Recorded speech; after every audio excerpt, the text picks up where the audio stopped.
Okay, we're live now. Thank you. Good morning, Ben.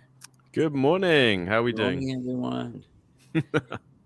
Yeah, it's really a cold day in Tokyo, and I guess it's the same in Atami. It's the same in Sendai. So Probably colder. Oh colder yeah, than actually today's nice. Yesterday was freezing, but today Oh, it's warming up a bit. So yes. right. So once again, good morning to everybody, and thank you for joining us on Wednesday morning. Today we've got Ben Sheeran of Retire Japan. You already know we had one session with him a month or so ago, and we talked about investing as a foreign resident in Japan.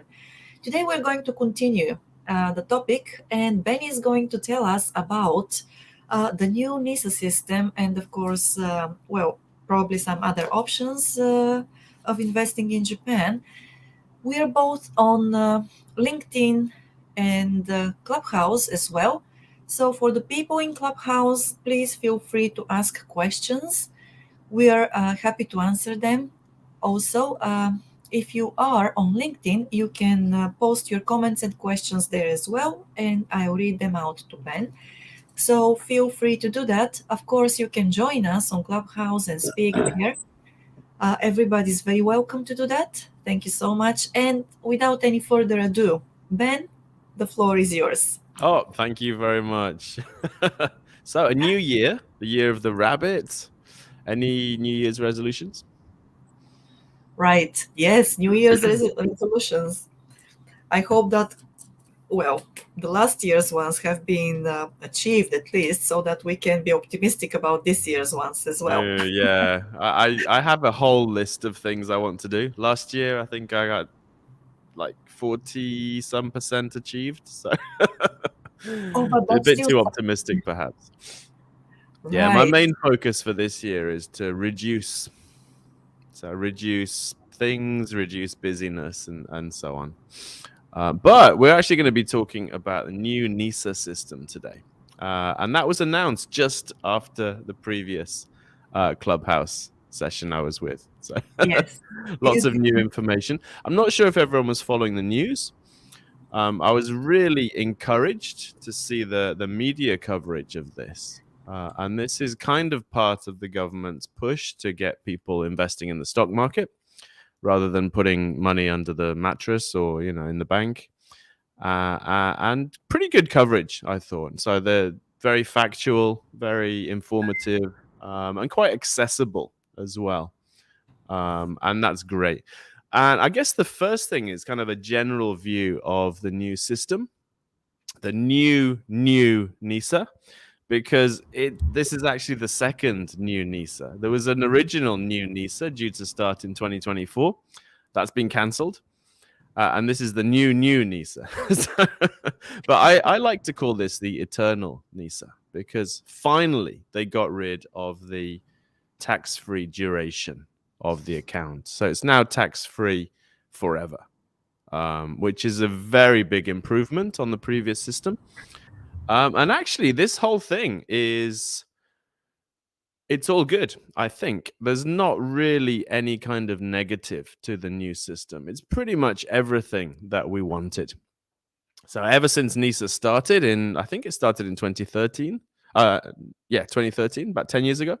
Um, People were unhappy with it. It's originally based on the UK ISA. That's why it's called the NISA, because it's the Nippon ISA, I guess. And ISA is individual savings account. And in the UK, the ISA system's pretty robust. So you have a yearly allowance you can invest. And as long as you keep those investments, any capital gains and dividends and so on are tax free. Now, Japan's original NISA system was very limited compared to the UK one. So, for starters, there was this tax free duration. So, the original NISA accounts were tax free for 5 years, which is not a very long time if you're talking about people, saving and investing for retirement, for example. And also, the contribution limits were pretty low compared to the UK. The original contribution limit was 1 million yen per year. And since then, it grew to 1.2 million yen. There was a second NISA announced, the Tsumitate NISA, which was a 20-year duration for a smaller amount. There was a junior NISA for children. So they kind of built out the ecosystem, but by doing that, they made it more complicated. And they introduced an element of choice. So when you opened a NISA account, suddenly you had to choose between an ordinary NISA and a Tsumitate NISA. And for many people, that was just too much. So it just having a choice made it more stressful, and it meant that people didn't actually use the accounts. So this new NISA, what they did is they basically combined the ordinary NISA and the Tsumitate NISA. So the new NISA is a single account, and it has a section of the account that's like a Tsumitate NISA, and they have a section of the account that's like the ordinary NISA. The contribution limits are much larger. So 3.6 million yen a year is the maximum contribution limit. And there's now a lifetime allowance. So you can put in up to 18 million yen into the new NISA account over your lifetime. And once that's full, you can no longer put in any new investments, but the investments you have will grow. And when you sell them, there will not be any tax due. So you get tax-free investing on up to 18 million yen. And for many people, this is going to be pretty life-changing, I think, if they're able to invest that much. So if you can, invest 18 million yen in your 30s or 40s, due to compounding and growth, that's likely to double or triple by the time you're retired, which will give you a very nice foundation for your retirement to supplement your Nenkin and to basically make sure that you have enough money to kind of fulfill your lifestyle needs. Ben, just to make it clear, because sometimes, I personally have a problem with, this discerning between 80 and 18. So is it 80 or 18 million yen? Oh, 18. Sorry, yes. 18. Okay, thank you for that. Yes. Okay, thank you. So what that means is that if you are able to put in the maximum amount of 3.6 million yen a year, you will max out your allowance in just over 4 years, assuming you're doing it in the beginning of the year. So in January of the 5th year, your lifetime allowance would be full. Now, most people are not going to be able to do that, and there's no need to. You can take longer to fill your allowance, and basically, that's a really nice goal for retirement. Most people are probably not going to go much beyond that, so basically all their investing is going to be tax-free if it's within the NISA account. One thing that confuses a lot of people is that the two systems, so the current NISA system, so the legacy NISA and the new eternal NISA, are completely separate.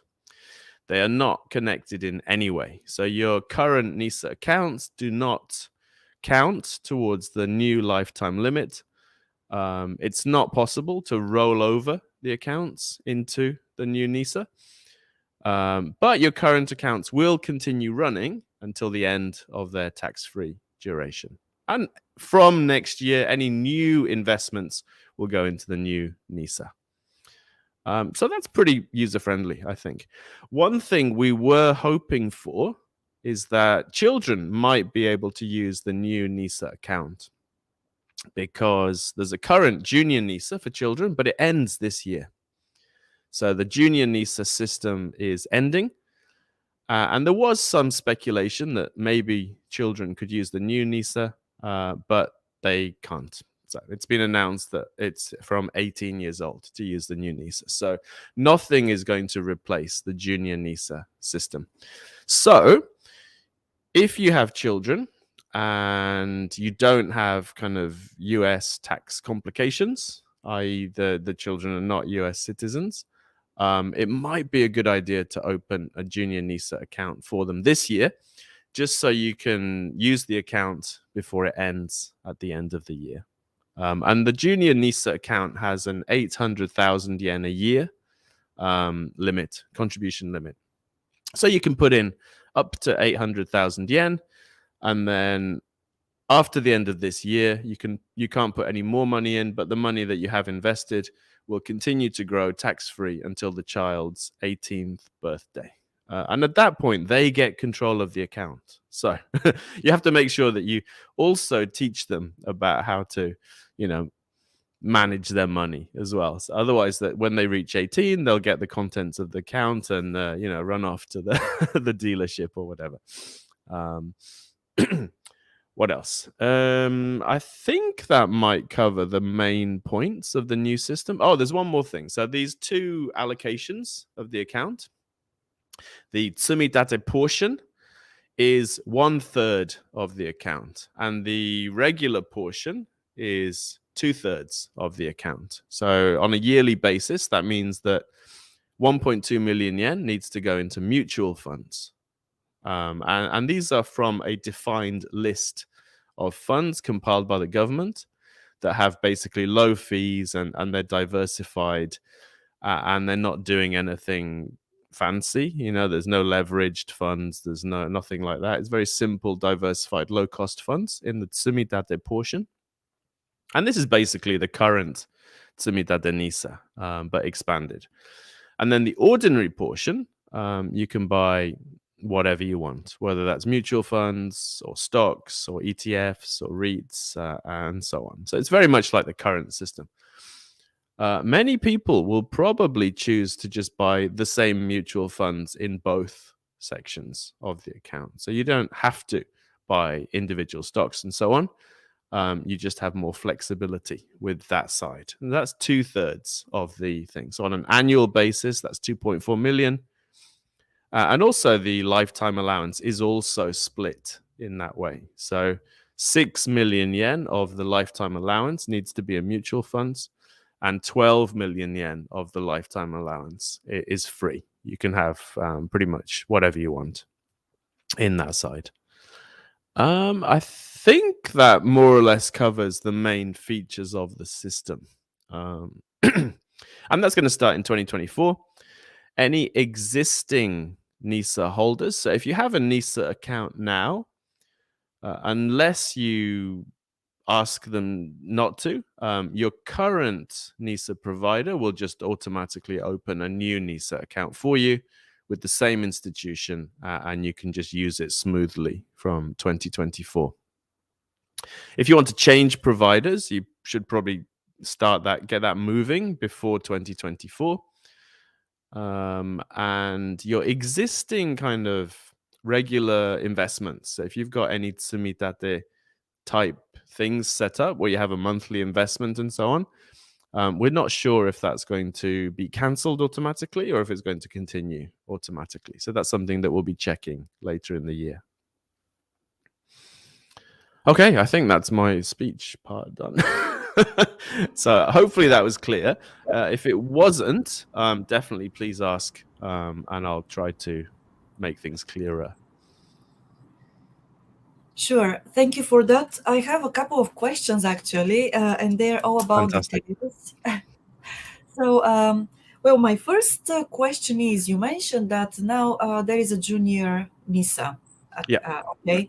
So, and parents can open junior NISA accounts for their kids. So, and does that NISA account run until the kids are 18 years old, and regardless of how old they are now? Because you mentioned that, there is, tax-free period of time for the ordinary NISA, and that's 5 years. How about the junior accounts? So the junior accounts were kind of cancelled. So we were expecting them They to will continue. be. So they end this year. So what happened then is a lot of the rules were changed. The junior NISA used to be very strict about not being able to access the money until the child was 18. And it did have a 5-year tax-free duration. However, now that they're ending, they relaxed a lot of that. So actually, you can take the money out anytime after this year. What if from the junior NISA in a tax-free manner? But if you choose not to take the money out, yeah, it's tax-free until 18. You do have to do some paperwork. So every 5 years, I think you have to click a button that says, please roll it over. But it's basically going to be tax-free until the child's 18, regardless of how old they are now. So if they're 17 now, it will be tax-free until next year. If they're 1 now, it would be tax-free for another 17 years. But yeah, so there's no restriction on taking the money out either. So it's actually a very good idea, regardless of whether you plan to keep that invested until they're 18, to start that this year. Right. And so you mentioned that there is there is a limit, an upper limit per year, right? It is 800,000 yen for the junior account. But That's is right. there a lower limit? Like there is a minimum amount you need to invest every year into that junior account? Yeah, that's a great question. No, so none of the NISA accounts have a minimum investment. Right. And in fact, lots of people open them and never use them. So that's perfectly fine, although it's a bit of a waste. I see. Well, and then the next, okay, sorry, I have a couple of questions more. And well, the next one actually, you mentioned that Americans, and I think that you mentioned it in the previous session as well. So there are some complications for American nationals here. And those complications actually make it much better for them not to open these accounts.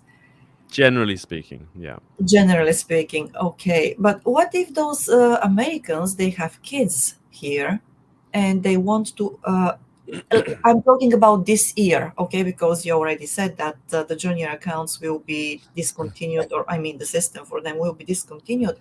But what if some of those people, they decide, or they want to open junior NISA accounts in 2023 for their kids? So the issue here is that generally speaking, if you're an American citizen, your children are also American citizens. And all the problems that Americans have with investing and taxes and so on comes from the US government. So basically the tax regulations that treat non-residents as taxpayers, basically. And that basically doesn't play well with any other country system. So for Americans who are interested in opening a junior NISA for their children, the main things to focus on is that you won't be able to buy, or you should avoid buying mutual funds in the account. You should avoid buying ETFs in the account. I don't think you will have access to US stocks in the account. So what that leaves you with is individual Japanese stocks. And that can be a fine option. It's just not as beginner friendly or kind of hands off as saying, just buy a world stock mutual fund. You're actually going to have to choose Japanese companies in the account. And that's the main kind of caveat, I think. And if you're comfortable doing that, then opening a junior NISA account is a fine option. Now, the other complication is that junior NISA is tax-free in Japan, but it is unlikely that it would be tax-free in the US. So that might mean that the child ends up with a tax event in the US that they'd have to report to the IRS and pay taxes on. So, but I'm not an expert on this. I'm not even American. So I would just say, just be aware that there are complications, and it's best to understand them before opening these accounts or buying these investments, because it could result in issues down the road. The safest thing is just to use US brokers to invest if you're American. Well, that's a great advice, I believe, because it looks like there are quite a few hurdles here to American nationals when it comes to these systems. Well, and also, Can I jump in just real quick? yes. So, and Ben, you probably can't answer this, but what, if any, most kids or many kids are dual citizens, right? Would that play into it? No, this is a common Okay. misconception. So people think, oh, my kids are Japanese, so obviously they'll be able to do stuff in Japan, but that's not the limiting factor. The limiting factor is the US nationality. So as long as they're US citizens, they've still got all these IRS rules and reporting requirements. So just make sure that you understand what those are before doing anything that could be kind of annoying down the line, is what I'd say. Thank you. Yeah, good to know. I kind of thought that, but I wanted to confirm. Yeah, it's a very common question, actually. So I'll be like, yeah, Americans have restrictions. They're like, oh, but my kids are Japanese, but they're also American. And it's not either or, you get both, right? So yeah, and one key difference is, I spent the last 30 plus years in the US working, and I am enjoying the benefits of Social Security, which is actually a really good system. I mean, it really worked for me, but for people who maybe have dual citizenship and they spend their whole life in Japan working, they don't have those benefits of Social Security. So that's why I was asking. Thank you. yeah, it's unfortunate, actually, because yeah, you don't have access to the US system completely, but you're also locked out of key aspects of the Japanese system. So it's a very unfortunate, unintended situation, I think. Yes. Yeah. So these laws were not written to penalize kind of normal people living abroad, but they do. So there is a reform movement. There's a group called American Citizens Abroad, a non-partisan lobby group that is trying to change these tax laws. So I always recommend Americans join that group and lobby for constructive change in the tax system. So that group is also active in Japan? It's an international group. So it's a US political organization that mainly lobbies politicians in the US. But obviously most of the people involved live abroad because they're the ones that care about this issue. Yeah, right. Wow, okay. And then the next one, you also mentioned that, basically we can open NISA accounts with different providers. And I remember that also, by providers, you mean banking institutions, or also... That's right. What are the options here in Japan? What providers are there? So are they just physical banking institutions, or are they online banks, or, just what's the process there? Yeah, so the best option, I think, for most people is going to be an online broker. Mm-hmm. So those are, Rakuten Securities, SBI Securities, Monex Securities are the big ones. And they are the best option because they have low fees, very diversified product range, and they don't call you up and try and sell you things. Which is yes, that's the important. Because banks will do that. They'll notice that you have some cash, and then they'll try and sell you some Turkish bonds or something. And it's generally not a good idea to have that. So you would advise against listening, first opening an account with physical banks, and the second, if you do that anyway, so do not listen to what they, to the salespersons there. Yeah, exactly. I mean, if they call you up trying to sell you something, it's generally not in your best interest. Right. It's something they're trying to get rid of, basically. That's good advice. I see. Well, that's interesting in really to the point. Great. I am just checking Clubhouse at the moment. It looks like, yes, we have a comment there from Deborah. I'm finding this fascinating. So to everybody on Clubhouse, please feel free to share your questions and comments in the chat room, the room chat, sorry. Or if you're in a situation that allows you to speak, just join me up on stage, and then by doing that, you can also talk with Ben and Tim, who are currently in the live stream on a different platform. Right.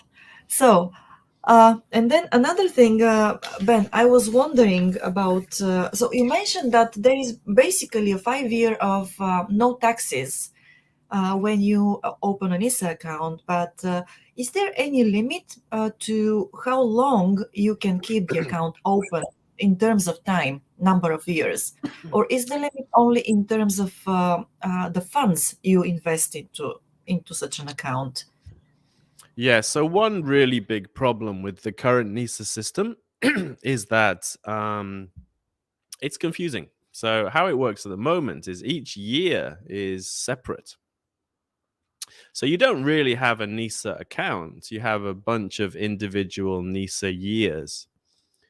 And currently, each year you can choose between the regular NISA and the Tsumitate NISA.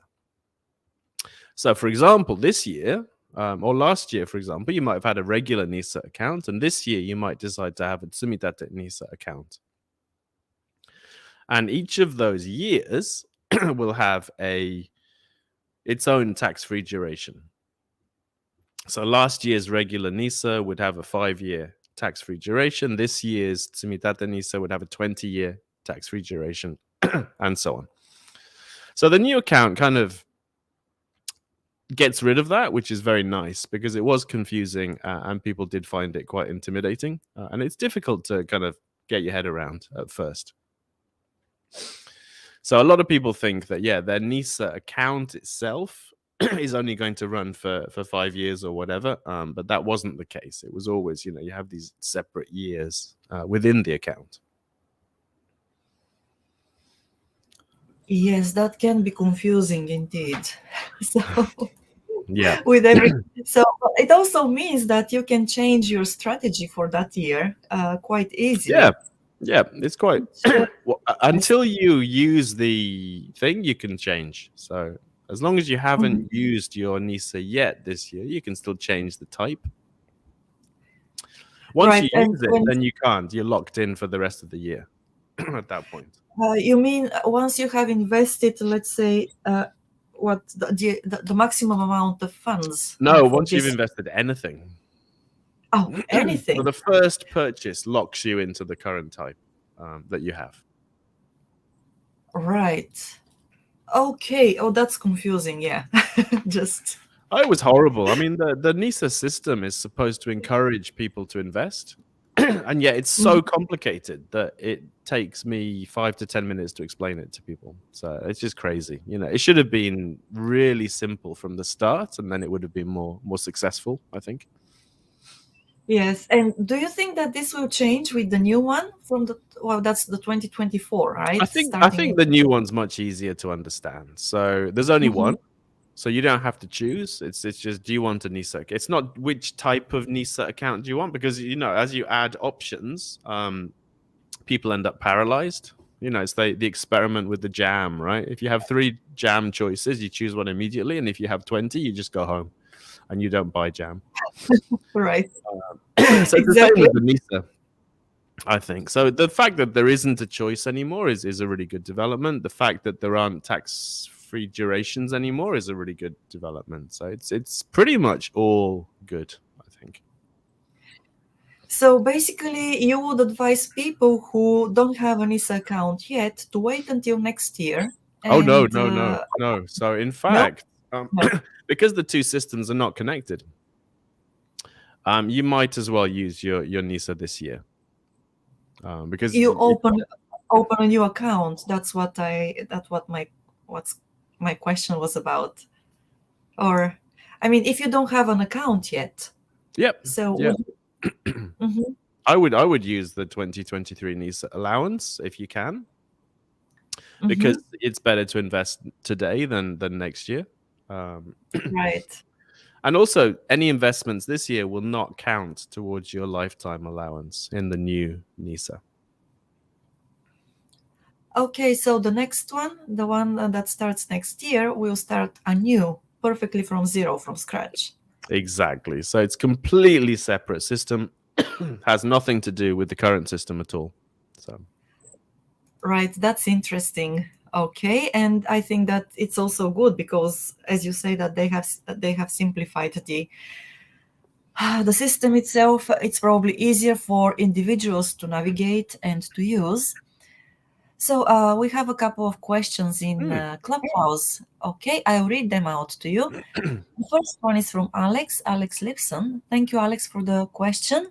Here we go. What happens for tax if someone, for example, has the equivalent of an ISA or ISA in Britain, TFSA in Canada? Do they contribute? Sorry. Okay, well, I'll read it once again. What happens to tax if someone, for example, has the equivalent of NISA they contribute to before they became a tax resident of Japan and then become a global taxpayer in Japan with those tax-free accounts growing back in their home country? So it's a little long. I hope it wasn't yeah. difficult. So I'm not a tax expert, nor an accountant. But my understanding of this is that just like Americans are using a NISA in Japan and it being taxable by the US, if you have tax-free accounts in other countries, it's pretty unlikely that Japan will recognize them as tax-free. So what's going to happen there is when you sell the investments and you cash out the accounts, that is likely to be a taxable event in Japan.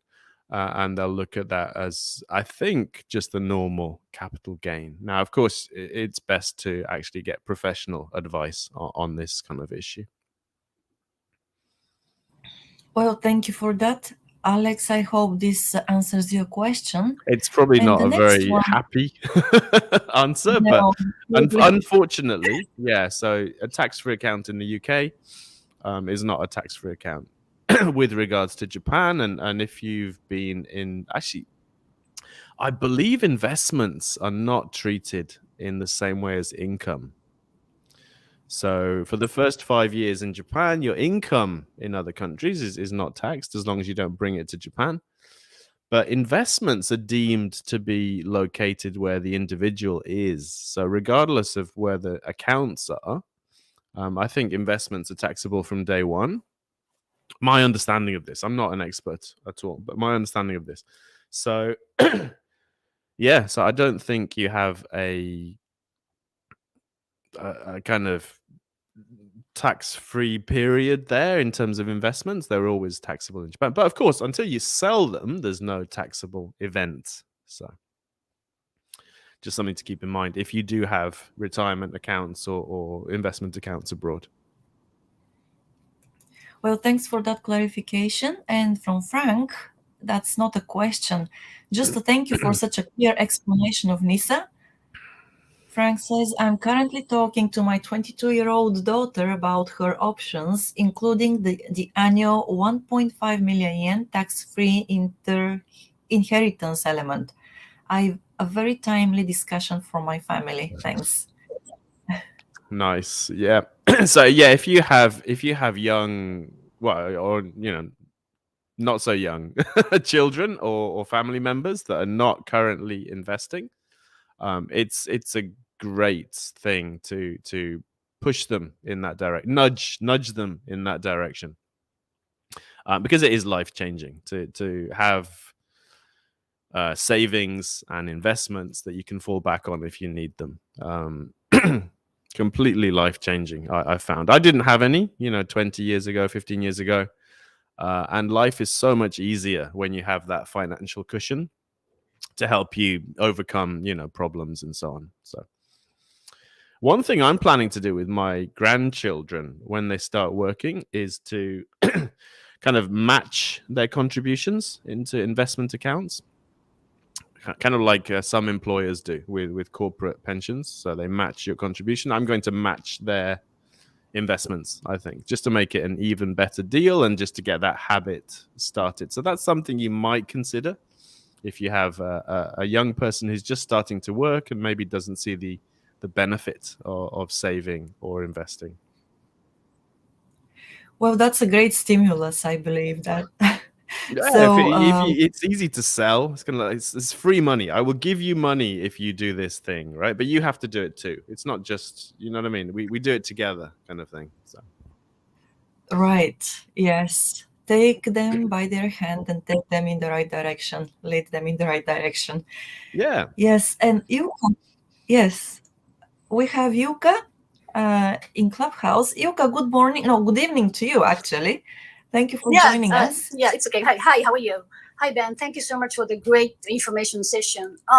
Just as a background, I'm a Japanese, but legally I'm a U.S. citizen, and all my family members are residing in Japan at this moment.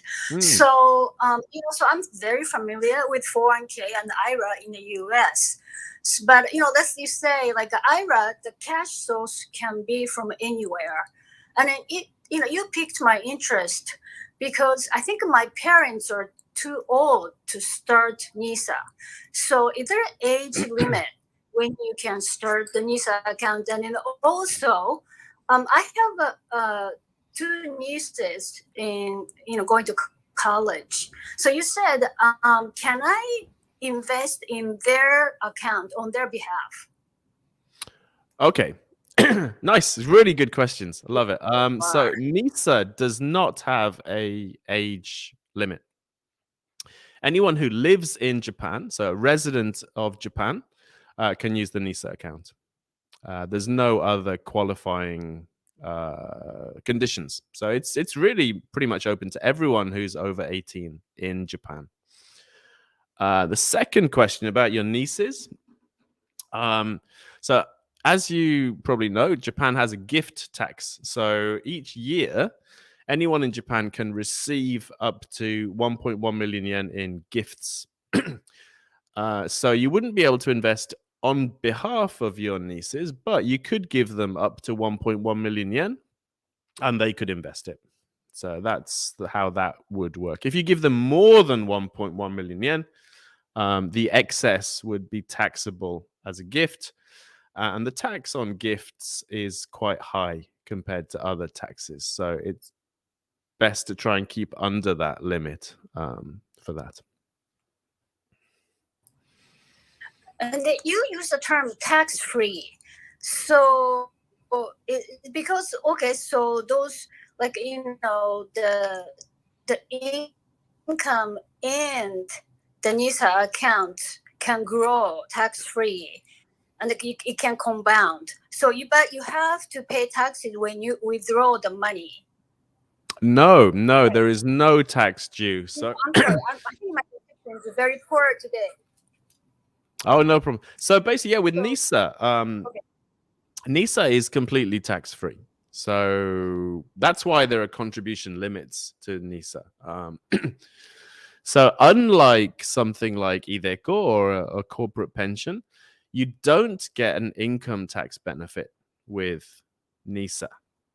So you're using post-tax income to invest, but any capital gains or dividends in a NISA account are not taxable at all. You don't even have to declare them. So it's a super simple, and yeah, there's basically no drawbacks to the thing. If you're going to invest anyway, you should do it in NISA first, and then only once NISA's full, then invest outside of NISA. So it's very similar to Roth IRA, right? I guess so, yeah. I'm not super familiar with the US system, but I think that's how Roth IRAs work as well. So you you put in post-tax income, and then it's not taxed when you take it out. So yeah, that would be the closest equivalent, I think. Pay taxes when you withdraw the money. Yeah. Right? Okay. And what kind of tax rate that they use that to, so the money that you're taking out? Oh, so there's no tax on NISA. Normally, even when you take out the money? Yeah, when you take out the money, there's no tax to pay and nothing. Yeah, nothing to declare. Normally, capital gains tax would be 20%. But for investments in a NISA account, there is no tax. That's great. I mean, I'm going to find out how I can qualify for that. Anyway, okay, thank you. Yeah, you'd have to be resident in Japan, I think, is the only qualifying thing there. Okay, I hope that was helpful. Yes, indeed. Thank you. It's a great system, man. Yes, it is indeed.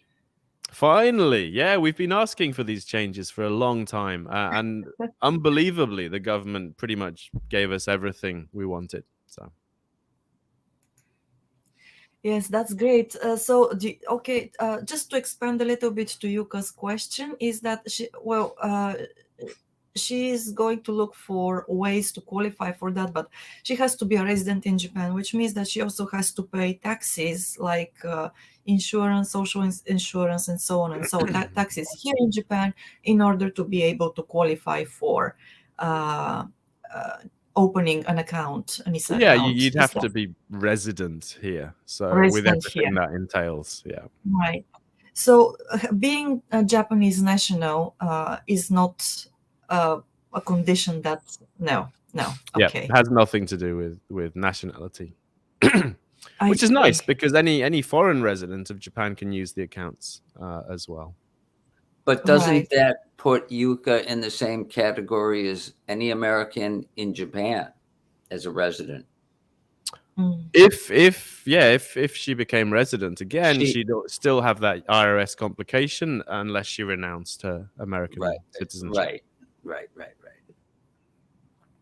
Yeah, and actually, I checked that out. Yeah, I had to give up on the U.S. passport. That's the thing. Yeah, to invest in Right. Japan. Yeah.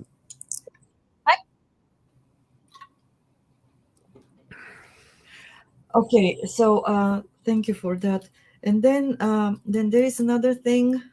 I think you mentioned that basically iDeCo gives you the income tax benefits. So part of your income tax is actually you don't have to pay part of it. And then with NISA, so you don't get these benefits, but still the investments there are tax free, which is a benefit of a different kind anyway. So yes, okay. Yeah. just So to with make- iDeCo and NISA, the purpose is slightly different. So iDeCo is basically a kind of pension. So you get an income tax benefit. So you reduce your taxable income by paying into iDeCo.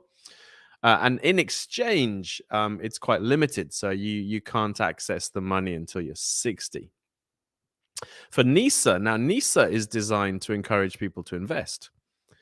So there's no limit as to when you can take your money out, for example. You could invest in a NISA account today, and then next week you could sell your investments and get your money back. So it's much more flexible in that way. But you don't get the income tax benefit.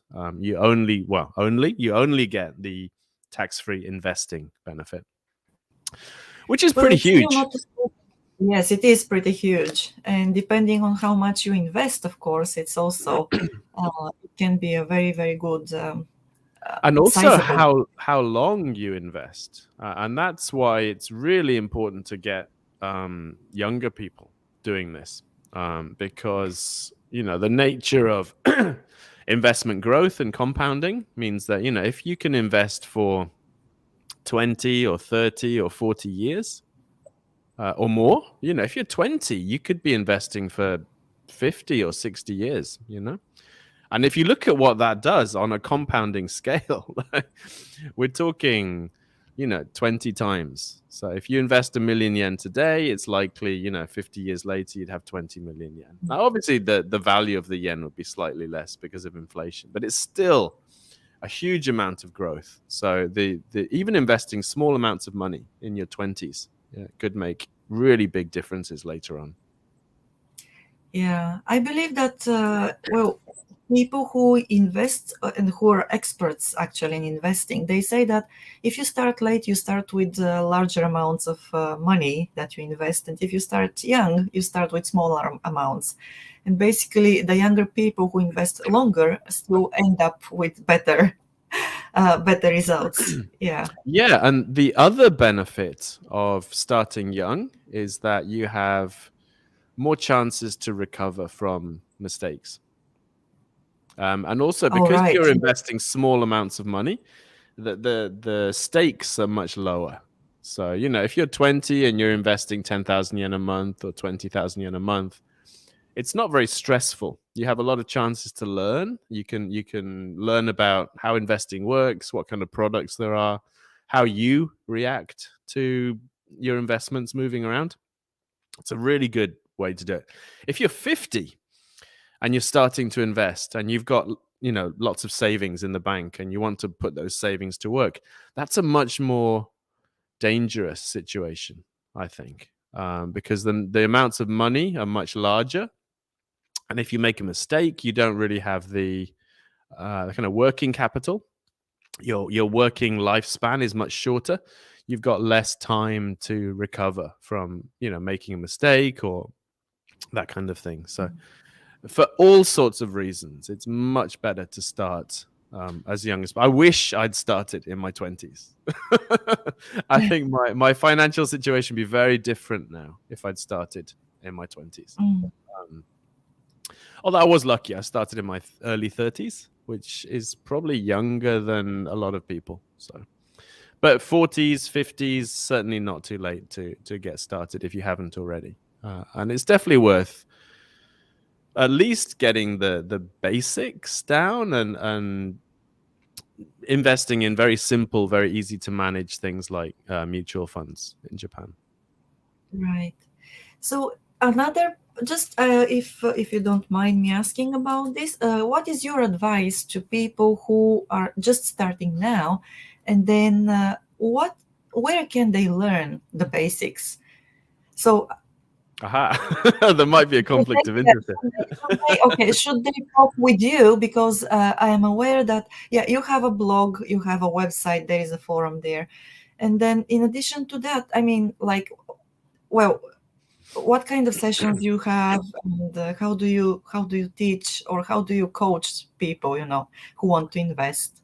Right, yeah. So there's no reason to pay for advice on this. Investing is not complicated, it's not difficult. The basic concepts are very simple, and there are plenty of excellent books that explain it. You'd have to read one book to really get the basic idea down. I think for people starting out, I would recommend maybe coming to my website, Retire Japan, and maybe taking a look in the forum, because a lot of the questions have been discussed there already. And if you want to ask a question, you can just join quite easily and make an account and ask your question. And the forum at Retire Japan I'm quite proud of the atmosphere in that it's very friendly, it's very practical, and we don't tolerate people being unpleasant or rude and so on. So it's kind of a old school kind of place where people are nice and you can get answers to your questions regardless of how basic your questions might be. Now, if people wanted to maybe save some time, I do have a coaching service, which I'm revamping at the moment, but we're going to relaunch it in February. So you can book an online coaching session with me, and I can, answer your questions and talk about your options and walk you through it. So I'm not a investment advisor. I can't give investment advice, but I can talk about options that you have, and I can comment on your plan or your ideas and so on. And a lot of my clients actually know what they're doing. They just want to talk to someone about their finances and get feedback on their investments and that kind of thing. And then the final option is we are running a online course that's going to start at the end of January. It's called Your First 10 Million Yen. And the idea of the course is to give people kind of the information and the encouragement that they need to start investing and save and invest their way to 10 million yen. And the reason I chose 10 million yen is because it should be achievable for most people. It's not an impossible number, 10 million yen, but it's also should be pretty life-changing for most people. Saving up that initial 10 million yen makes it much more likely that you'll get to 20 or 30 or 40 or 50. And that initial start is really important, I think. So that's what the course is about. So if you're interested in that, you can see it on the Retire Japan website as well. Right. So they people can register for the course at Retire Japan, the website. Yeah, there's a link. that, We actually host am I- it through Gumroad. But if you go to Retire Japan, I'm going to have a blog post about the course maybe today. So Mhm. Great. And then and the forum is also it is accessible at your website. Retire that's Japan, right. the Yeah. one If you with just retirejapan.com, all one word right. with a dot. And the forum's on there and the blog's on there. Yes. And there's some articles and links on there. Great. Well, thank you so very much for this, Ben. It looks like there aren't any more questions in. I do have one. Oh, you Sorry. do? Okay, go Yeah, ahead, sorry. Yuka. Go. Yes. So like you said the government sort of have some sample like a portfolio composition, and can I just Google and NISA, and then they're gonna show like in the US they have like a life fund, like a certain age they recommend like a 60% bond fund, 40% equity fund. And that's my question. Do they have those sample, like a recommendation, like a simple portfolio? And then second, how often can you change your portfolio? Okay. So the initial, the government list of funds for Tsumitate NISA is actually quite broad. There's about 200 funds on it. And they basically chose funds that have, they're diversified and they have low fees. But there's all sorts of funds in there. So it's not really a recommended portfolio. It's just saying you can only buy from this list of kind of approved investments. And the conditions for being on that list were diversification, low fees, and being suitable for long-term investment. There are lifestyle funds or target year funds in Japan, but they're pretty conservative. So the target year, they end up being 85% bonds, the ones I've seen, which is a little bit too high, I think. If you're aiming for 60 or whatever, 85% bonds at age 60 might be a little bit too conservative. So I generally recommend people make their own. They make their own portfolio. Did that answer the question? I kind of got. How often can you change this? Anytime? Yes, that's very important. So at the moment in NISA, you cannot change your portfolio except by buying more. So, however, the new NISA, it might be the details haven't quite been worked out, but it might be possible to reuse your lifetime allowance in the new NISA. So if you sell something, you get back that portion of your lifetime allowance. We're not entirely sure how it's going to work yet, but that might be possible. Under the current NISA, you cannot sell your investments. If you sell your investments, they come out of NISA and you don't get your allowance back. So NISA is just an accumulation system. You can't rebalance within the account and you can't sell and then buy again. I'm getting confused about this. I have to do my homework because let's say if you are like 20 and then when you are 30, your investment needs are different, right? Yeah. So okay, I have to sort of digest. Yes. And then there is just one last question, because while listening you, Ben, answering Yuka's question, I got confused too. So basically you mentioned earlier that even if you open a NISA account this year, so and the current system is discontinued, so basically your provider will automatically change to the new system. Is my understanding correct, or am I mistaken? Yeah, this is supposed to help people. So if you have a NISA account now, unless you request otherwise, your current bank or broker will open a new NISA account for you next year. So you'll still have the current NISA accounts, and you'll also have a new NISA account next year. And this is just to make it easy for people so that they don't have to apply to open a new account. They just get one automatically. I think it's a great idea. If you want to change providers, you can do that. But for most people, they probably want to stay with their provider. So rather than making them, apply to open a new account, you just get one next year. Right. But they give you a new account number, right? No, it will be the same. But you don't already have a NISA account number. It's just within the broker, there's a section for NISA. Mm. Hmm. Okay. Right. Okay. Thank you. Yes. Thank you, Ben, and thank you, Yuka. Yes, I believe that with people who haven't used NISA before, it can be really confusing, but still, I believe that yes, Ben is here to help, of course. Or if you are,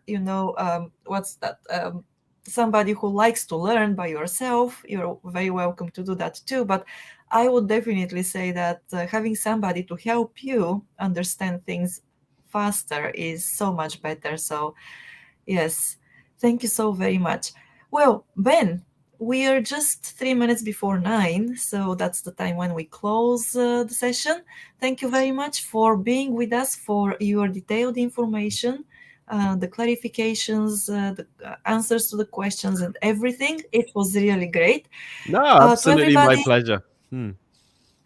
Thank you. To everybody in Clubhouse, I shared the link to Ben's website, Retire Japan. Also, you can connect with him on Clubhouse, also on LinkedIn. And I believe that you can message him directly via the website as well. Well, thanks very much to everybody. Ben, I hope that we can continue the conversation in the near future. And that's it. It's Wednesday morning. It's midweek. Everybody's going to work. So we wish you a productive day. Yes, indeed. And we'll see you again. Yeah. Thank you. Thank you. Thank you, Maya. Thank you, Ben. Thank you, Tim. Bye. Bye. All right. Thanks, everyone.